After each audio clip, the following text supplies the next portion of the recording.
அனைவருக்கும் வணக்கம். இப்ப நம்ம மல்டிப்ளிகேஷன் பை 11 ஈஸி மெத்தட் பார்க்க போறோம்.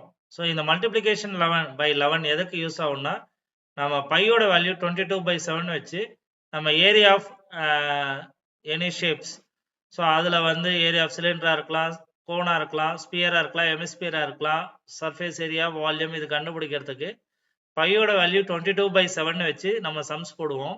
அதில் 22/7ல 2 கேன்சல் ஆயிடுச்சுன்னா மிச்சம் 11 வரும்.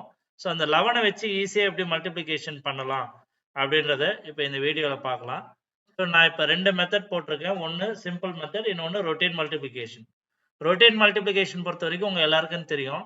ஸோ இப்போ இந்த சிம்பிள் மெத்தட் பார்க்கலாம். ஸோ இதில் வந்து ஃபர்ஸ்ட் டிஜிட் 9 அப்படியே நான் எழுதியிருக்கேன், ரெட் கலர் பண்ணி வச்சிருக்கேன் பாருங்க.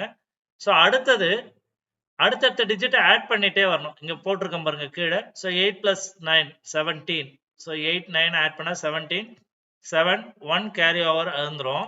அடுத்த 2 டிஜிட் 6 + 7. ஸோ 6 7 ஆட் பண்ணா 13. இந்த 1 கேரி ஓவர் இங்க வந்தா 14 ஆயிடும். அப்போ 4 போட்டிருக்கேன். அடுத்து இதுல 1 கேரி ஓவர் வரும். அடுத்த 2 டிஜிட் 5 + 6 11. இந்த 1 நம்ம ஆட் பண்ணா 12 ஆயிடும். 12க்கு 2 போட்டு திருப்பி 1 கேரி ஓவர் வச்சுட்டா 4 + 5 அடுத்த 2 டிஜிட் 4 5 ஆட் பண்ணா 9, 1 ஆட் பண்ணா 10. ஸோ 0 போட்டு திருப்பி 1 கேரி ஓவர். அடுத்த 2 டிஜிட் 3 + 4 7, 7ஓட 1 ஆட் பண்ணா 8. ஸோ அதுக்கு அடுத்த 2 டிஜிட் வந்து 2 + 3 5 அப்படியே எழுதிக்கணும். அடுத்து 1 + 2 3 எழுதிக்கோங்க. அப்புறம் ஆட் பண்றதுக்கு டிஜிட் இருக்காது. ஸோ லாஸ்டா அந்த 1 அப்படியே எழுதிக்கணும். ஸோ இவ்வளவுதான் மல்டிப்ளிகேஷன் பை 11. ஸோ இதை வந்து நீங்க போட மைண்ட்லயே இதனோட ஆன்சரை ஃபாஸ்டா சொல்லிடலாம். ஸோ இப்போ 1 2 3 4 5 6 7 8 9 இன்ட்டு 11 வந்து 1358024 679. ஸோ இதை நீங்க யூஸ் பண்ணி நல்லா பண்ணுங்க. தேங்க்யூ.